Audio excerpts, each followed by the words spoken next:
With Delta Vacations, you can travel to your favorite vacation destinations throughout the U.S., Canada, Mexico, the Caribbean, Latin America, Europe, and Asia. You'll save when you purchase air and hotel together and earn up to 7,500 bonus miles, in addition to credited flight miles with the Sky Miles program. For reservations and information, visit deltavacations.com or contact a travel agent.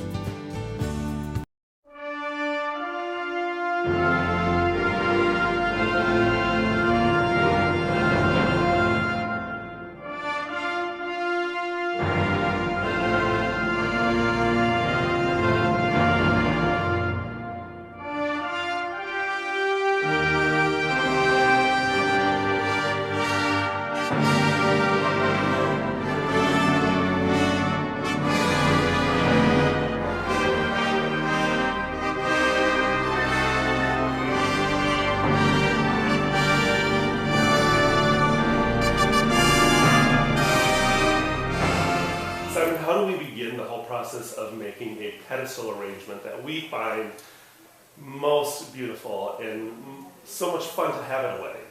So I have a bucket, lots of cement, and into that I have set a piece of wood, piece of timber, sort of 2x2 square piece, something solid. You could use a scaffold pole.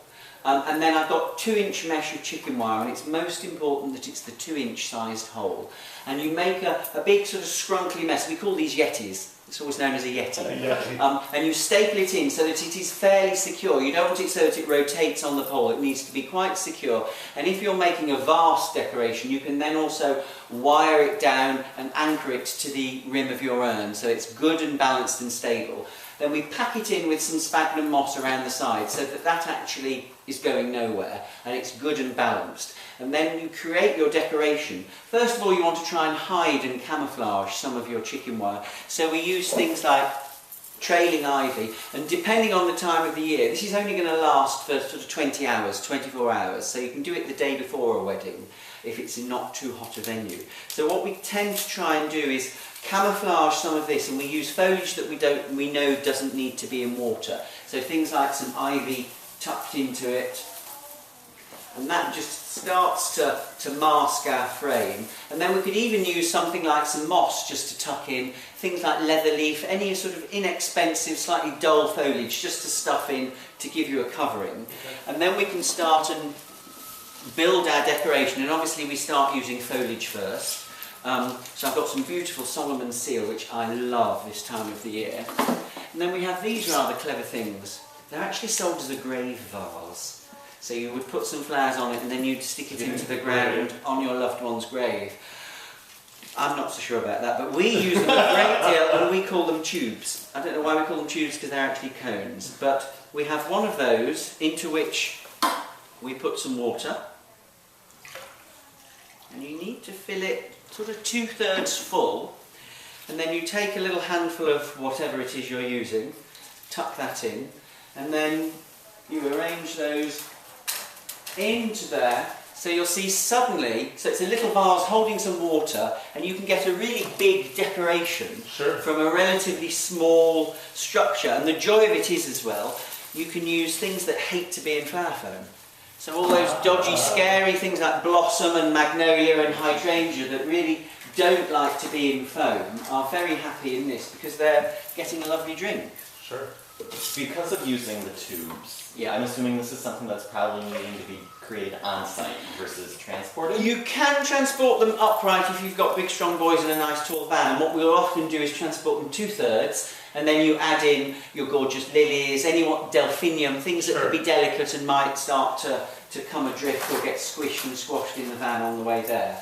But you get a lovely soft, loose effect, and then things like our gorgeous euphorbia, which is just starting to come in, this lovely, slightly dodgy because it has a milky sap, so you always have to be careful. So let's imagine that's got some water in it for speed purposes. And then you can make yourself quite a pretty little bunch, spread things out so that they give maximum impact, and then add that into your decoration. And always you will need to work up the back as well, so that you're keeping it balanced. It's great for an all-round decoration, but even if it's up against a wall, you want to make sure that it's balanced and secure. And then when it comes to putting in our flowers, things like roses, instead of putting them in singly, you use them in 3s, 5s. So just arrange those, strip off the lower leaves, and then in they go. Add those in. And you'll see that gradually you build up. And things like heads of hydrangea, which we know hate flower foam, loathe being in oasis, but they love this because they're in water all the time, and then you tuck those in. And little shorty things that you would never dream of being able to use in a vast decoration like this, you can use them. Tuck in a bit of foliage like eucalyptus we use a lot because it means it doesn't have to be in water. So I can whiz a bit of this in up the back here. Gosh, it smells yummy. Really love that smell of eucalyptus. And for people who have seen these type of arrangements before, it's really interesting that you can look at this right now and see how it's taking shape. Yes, I mean, you know how it's going to work, and you also, the great thing is you don't need a mass of flowers. If you cover your Yeti with some inexpensive foliage, you could then do a very beautiful thing with 20 stems of lilies. And if you put some delphinium at the top, you think they're a metre tall, whacked on the top of that, suddenly you've doubled the size of your decoration. So it does mean every flower speaks. You get really good value from them. Right. The only thing is that it isn't something that you can maintain particularly easy for any length of time, because you would have to search through and top up each of those water-filled tubes, which is quite a fiddly task. Yeah, it's quite a challenge to find out where they are. And so on it goes, really. I always tend to put one thing. I tend not to mix things within the tubes.